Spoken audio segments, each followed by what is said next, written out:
anime tentang kakak adik. Sebenarnya ini semua anime udah tahu.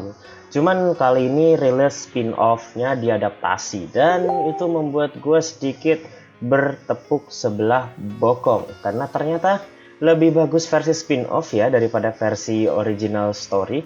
Tapi nggak apa ya, di sini gue akan nge-review tentang pendapat gue episode pertama Mahoka Koko no Yotose. Iya gitu. Intronya udah duluan kan? Oke.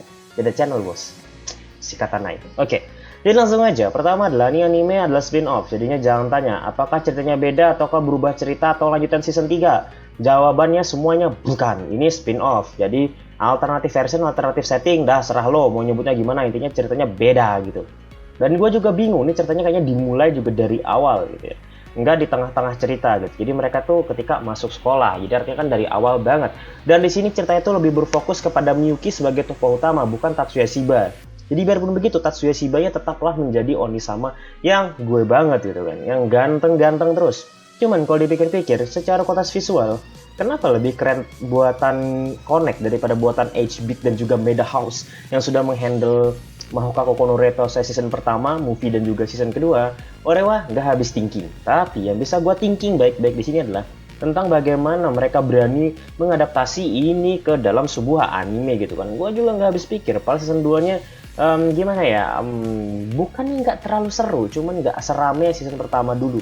Karena memang juga rentannya sampai 6 tahun ya, gimana mau rame gitu kan. Tapi kalau yang ini kayaknya bakal rame nih anime, karena sudah banyak banget yang membahas kalau ini menjadi waifu, bahkan gak ada yang tahu kalau ternyata ini anime adalah cuma sekedar alternative version, bukan original story gitu kan. Mungkin kalau ditanyakan, wih anime bagus nih bro, lu udah nonton yang anunya belum, cerita yang pertamanya belum, cerita lainnya emang ada? Enggak. Jadi di sini ceritanya berfokus kepada Miyuki itu sendiri gitu. Beberapa kali udah ngomong kayak gitu. Langsung aja, secara kualitas visual gue nggak meragukan banget ya. Emang Connect ini sini kerja keras banget. Entah kenapa anime yang udah gue tonton di musim kali ini tuh rata-rata mereka bekerja keras gitu kan.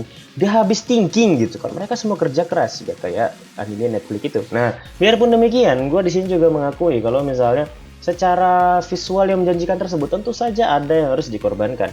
Tapi yang dikorbankan di sini gue masih mencari-cari, kayaknya celahnya susah banget gitu. Dan bagaimana story yang dibawakan? Lagi-lagi di sini cuman story tentang percintaan yang sebenarnya cinta-cinta banget, bucin banget, ekstrim banget, dan itu membuat gue itu sedikit tersenyum gitu kan. Memang cerita seperti ini harus benar-benar dibuat animenya. Karena selama ini ketika kita menonton story yang sebenarnya gitu kan, intrik-intrik lope-lopenya itu ditekanin banget, cuman nggak ada spot khusus gitu. Dan ini anime hadir untuk menghilangkan asupan atau kegerahan kalian selama ini yang menginginkan bahwasanya nih anime harus ada spot untuk bucin-bucinannya. Dan ternyata ini anime hadir begitu aja untuk memberikan asupan bucin kepada lu semua tentang Onisama yang gantengnya kelewatan, tampangnya kayak Kirito lah sekarang malahan. Tapi biarpun begitu Tatsuya Shiba tetaplah gue banget gitu. Dan lagi di sini sifat Tatsuya Shiba tuh jauh lebih dari sekedar Onisama. Dia berubah menjadi sekedar fuckboy yang sangat melegenda gitu kan. Kegantengannya pun gak pudar biarpun mirip Kirito gitu. Tapi biarpun begitu, gue merasakan juga kalau nih anime bener-bener sukses membuat asupan-asupan dari para penikmatnya itu kembali berderai air mata gitu. Apalagi ini studio juga belum lama ini harus menghandle seluruh cerita dari novel Strike the Box gitu. Strike the Box, Strike the Blood gitu ya, yang akan bener-bener ditamatkan. Banyak sekali novel-novel yang bener-bener selesai cerita. Seperti Danmachi juga bakal diselesaikan juga ceritanya dan lain-lain gitu. Jadi gue berharapnya semua cerita dari adaptasi Mahoka Koko itu benar-benar diadaptasi ke anime. Karena ketika gue lihat anime yang versi spin-off yang ini, gue merasa lebih dari sekedar bagus. Dan gue merasakan ke depannya itu gue gak akan peduli lagi dengan cerita apa yang dibawa. Karena gue juga gak baca novelnya seperti gue menikmati Tensuraniki gitu. Tapi apa yang gue bisa bahas di sini adalah satu hal yang paling penting, itu adalah apa yang ingin disampaikan dari ini anime gitu. Apa sih asupan-asupan kita dari anime yang originalnya itu yang gak ada gitu. Dan anime ini punya misi penting untuk memberikan asupan seperti itu. Misal Mizugi, Echi jatuh lalu kepegang tetek.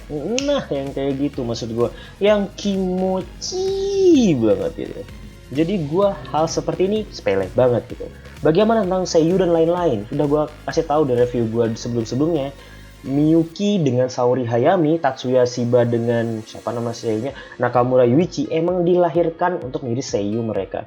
Jadi bagi gue seiyu mereka tuh lebih dari sekedar pengalaman untuk menghandle ini anime. Jadi gue no debat banget. Lalu apalagi yang harus gue bahas itu adalah yang paling penting, yaitu adalah perkembangan cerita. Sudah pasti lu nggak bisa berharap banyak dengan perkembangan cerita dari ini anime. 100% lu nggak bisa berharap. Tapi kalau sampai ini bagus, kurang ajar sih gitu. Kurang ajar, udah visualnya bagus, udah menyuguhkan asupan yang kita minta, dan dikasih lagi story yang nggak main-main. Ini sih namanya anime kurang ajar bagus namanya. Oke, jadi itu aja review gue dari episode pertama nih anime. Harapan terbaik dari gue adalah gue menikmati banget apa yang sudah diberikan, dan gue harap Miyuki tetap pada sifatnya, yaitu mencintai Onisama dan berharap bisa mendapatkan hati Onisamanya dan dianggap cewek oleh si Onisama, Tatsuya Shiba alias si gue banget. Bukan Anos bang.